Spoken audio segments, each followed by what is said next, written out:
용재영 민주당이었어? 용재영 국민의힘이었어? 등등 편이 갈라지는데 어느 당이 되었든 이 문제는 분명히 해결을 좀 하고 넘어가야 될 거고.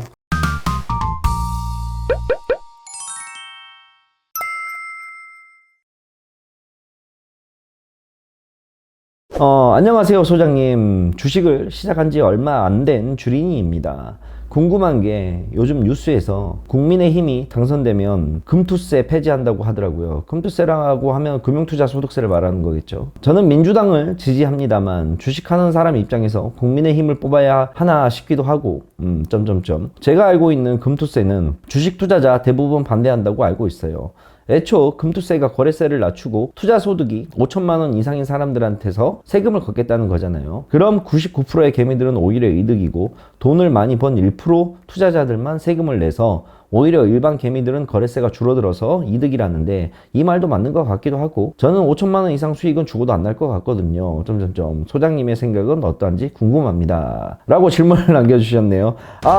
또 이러면 저희는 주식 채널이지 정치 채널이 아니란 말이에요. 이러면 이제 용재영 민주당이었어? 용재영 국민의힘이었어? 등등 편이 갈라지는데 제 정치 성향은 저는 절대 비밀입니다.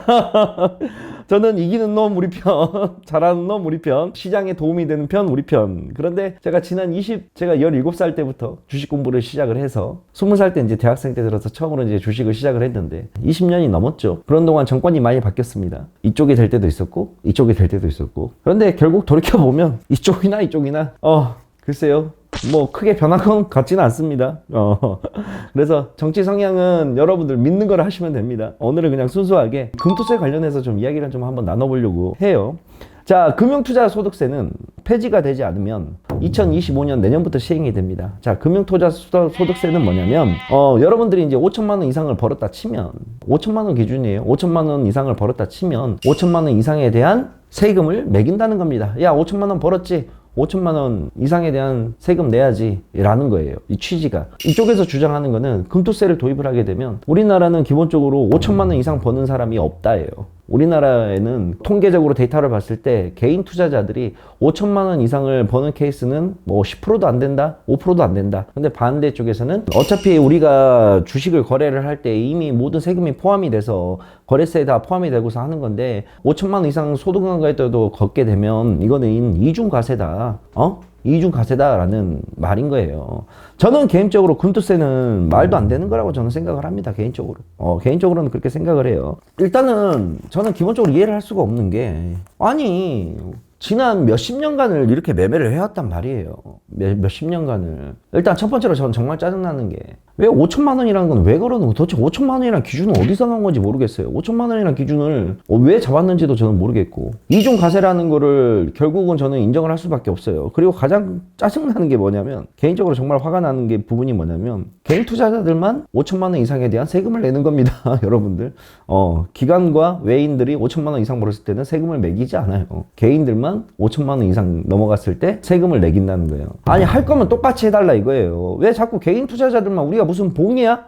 우리가 봉도 아닌데 왜 자꾸 우리들한테만, 개인 투자자들한테는 이래. 이 생각 자체가 1%한테 세금을 걷는다고 99%가 좀 행복하다는 이 논리가 저는 너무 아니란 문제라고 생각을 해요. 중요한 거는 1%의 큰 손들이 시장을 떠나게 되면 주식시장에 돈이 안 돕니다. 물론 우리나라는 크게 주식시장이 기관도 있고 외인도 있고 개인도 있고 세 가지 주체로 나뉘어 있지만, 결국 제일 약자의 입장으로서 우리가 할 수 있는 거는 없단 말이야. 기관과 외인은 혜택을 너무나 많이 주기 때문에. 근데 그 혜택을 주는 건 주는 거지만, 그래도 결국은 개인 투자자들의 갖고 있는 권리와 의무마저 자꾸 박탈을 하게 된다 그런다면 누가 대한민국 시장에 돈을 집어넣겠냐 이 말인 거죠. 이미 우리 개인 투자자들은 증권거래세와 양도소득세를 다 내고 있습니다. 내고 있는데 5천만 원 이상에 대해서 또 세금을 매긴다? 이중과세가 다름이 없죠. 그러면 우리가 잃어버린 손실금에 대한 거는 누가 보상을 해줍니까? 아니잖아요. 너무 잘못된 거예요. 완전 투자에 대한 의욕을 꺾어버리는 문제라고 생각을 합니다. 이 부분을 저는 반드시 좀, 어느 당이 되었든 간에, 민주당이 되었든 간에, 국민의힘이 되었던 간에, 어느 당이 되었던 간에 이 문제는 반드시 좀 해결이 돼야 된다고 생각을 해요. 양도세가 있는 나라가 미국, 일본, 영국인데, 이런 나라들은 참고로 거래세가 없습니다. 반대로 거래세가 있는 중국, 대만, 홍콩, 싱가포르는 양도세가 없어요. 우리나라가 항상 표방하는 게 뭡니까? 선진화 증시를 맨날 표방해요. 금융감독원에서 선진화 증시 해야 된다. 선진국의 증시를 따라갈 거다. 그래서 우리나라가 점점 바뀌고 있는 게 가장 큰 게 바뀐 게 뭐였었어요? 제일 처음에 우리나라의 좀 증시 상황에서 역사 속에서 봤을 때 바뀐 게 뭐였었냐면 증권 시장 자체의 시간을 30분 더 연장을 했어요. 예전에는 3시까지였는데 지금 30분 더 연장이 돼서 3시 30분이 됐죠. 자, 그 다음에 또 큰 게 바뀐 게 또 뭐였었냐? 15% 상한가 제도가 30%로 바뀌었습니다. 상한가 제도가 있는 이유는 결국 뭐냐? 투기 세력들이 그만큼 많이 있다는 거를 시장에서, 정부에서, 금융감독에서 인정을 했기 때문에 상한가 제도가 있는 거죠. 그래서 그거를 15%에서 30%로 좀 풀어놨어요. 참고로 미국 시장에는 상한가 제도가 없습니다. 그래서 우리나라가 추구하는 게 점점 선진화의 증시를 추구하고 있다는데 왜 세금 부분은 선진화의 증시를 안 따라가고 우리만 맨날 이중 과세냐고. 미국이나 일본처럼 하나만 걷자 이거예요. 근데 거기다가 그것도 부족해서 금융투자소득세를 갖다 걷는다고요? 수익금에 대한 세금을 걷는다는 게 이게 말이 되는 겁니까? 이거는 정말 말도 안 되는 일이라고 생각을 해요, 개인적으로. 정말 이게 원래 금융투자소득세 얘기가 언제 나왔었냐면 오래됐어요. 코로나 때 나왔으니까 3년, 4년 전에 나와서 그때 국민들의 열렬한 저항에 부딪혔습니다. 아마 저의 생각은 그래요. 이게 지금 계속 유예가 돼서 지금 내년부터 이제 시행이 되느냐 안 되느냐까지 왔는데 이거 또 올해 이제 중반 넘어가고 월말쯤 되기 시작하게 되면 또다시 이슈가 터지기 시작할 겁니다. 금융투자 소득세에 대한 이거를 국민적 저항에 저는 부딪힐 거라고 생각을 해요. 우리나라의 주식 투자 인구가 1200만 명입니다. 통계적으로 나왔을 때 1200명 수준이라고 하더라고요. 근데 이 1200만 명 중에 과연 금융투자 소득세를 지지하는 투자 인구가 얼마나 될까라고 봤을 때 저는 거의 없다고 보거든요. 내가 주식 투자를 해서 돈을 5천만 원 이상 벌겠다 안 벌겠다의 문제가 아니에요. 이거는 난 괜찮아. 난 아무리 내가 매매해도 5천만 원 이상 못 벌어. 그래서 금융투자 도입해도 상관이 없어. 이 문제가 아니라는 겁니다. 이거는 말 그대로 세금을 여기에도 걷고 저기에도 걷고 니들이 돈 벌 수 있는 모든 환경에 돈을 이거를 가져오겠다는 건데 이러면 뭐하러 주식 투자를 해서 세간하게 돈 벌려고 우리가 노력을 합니까? 세금으로 다 뜯길 거. 일본에는 참고로 저는 일본 거를 보고 좀 충격이었었는데 일본 복권에는 세금이 안 붙습니다. 일본 우리나라 이제 로또도 있고 복권도 다 있잖아요. 일본의 복권에는 세금을 안 붙는다 그래요. 그래서 그 이유가 가장 큰 이유가 뭔지 찾아보니까 꿈에는 세금을 매길 수가 없다고 하더라고요.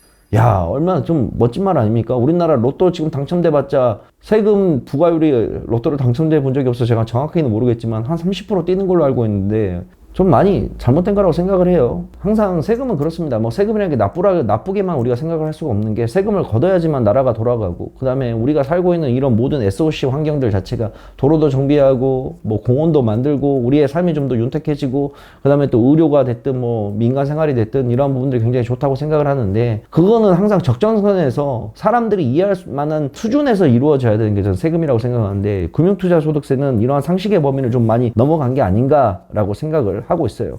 전 가끔 그런 생각들을 하거든요. 국회의원들 자격 조건에 내 재산의 50%는 주식 투자를 해라. 한번 다 주식 투자 한번 시켜보고 싶어요. 실질적으로 해봐야 탁상 행정이 아니라 우리하고 좀 피부에 다 와닿을 수 있는 행정을 좀 펼치지 않을까. 특히 주식 관련된 부분에서는 그렇게 좀 생각을 하고 있습니다. 자, 그래서 어느 당이 되었든 이 문제는 분명히 해결을 좀 하고 넘어가야 될 거고 저도 좀 주식 유튜버다 보니까 저도 금투수에 관련돼서 그동안 제 영상 보게 되면 제가 몇 번 언급을 좀 한 적이 있었거든요. 그래서 앞으로도 좀 계속해서 목소리를 내려고 해요. 금융투자소득세는 잘못된 것이다. 꿈에 자꾸 세금을 부과하지 말고 이중과세하지 말고 미국과 일본처럼 차라리 하나만 걷던가 이상한 방향으로 자꾸 하지 말아라. 어느 당이 되었든 간에 정말 잘못된 정책은 고쳐나가야 된다고 생각을 하고 있습니다. 자, 그래서 오늘은 금융투자소득세에 관련된 이야기를 좀 나눠봤어요. 뭐가 됐든 좀 우리 시장에 좀 도움이 되는 정책들을 좀 많이 펼쳤으면 좋겠습니다. 공매도 문제도 그렇고 금융투자소득세 관련된 금투세 관련된 문제도 그렇고 시장이 좀 올바른 방향으로 나갔으면 좋겠고 제발 윗분들 소위 말하는 정치를 한다는 사람들 소위 말하는 고위직에 있던 사람들 좀 정신 좀 차리고 제대로 된 정책을 좀 내줬으면 좋겠습니다. 자, 오늘은 여기까지 하도록 하겠습니다. 다음에 또 다른 사연으로 만나 뵙도록 할게요. 안녕. 주식 상담소는 아래에 남겨주시면 되겠습니다.